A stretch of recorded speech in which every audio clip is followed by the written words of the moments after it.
एक दिन एक छोटा सा लड़का अली बाजार जा रहा था। इसने सोचा, आज मैं नई कॉपी और पेंसिल खरीदूंगा। वो खुशी खुशी एक दुकान पर पहुंचा। दुकानदार ने मुस्कुरा कर कहा, वालेकुम अस्सलाम बेटा, क्या चाहिए?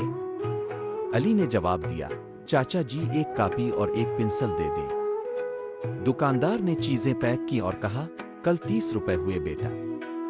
अली ने जेब से पैसे निकाले दिए और जाने लगा। लेकिन जैसे ही वो बाहर निकला, जमीन पर कुछ चमकता हुआ दिखाई दिया।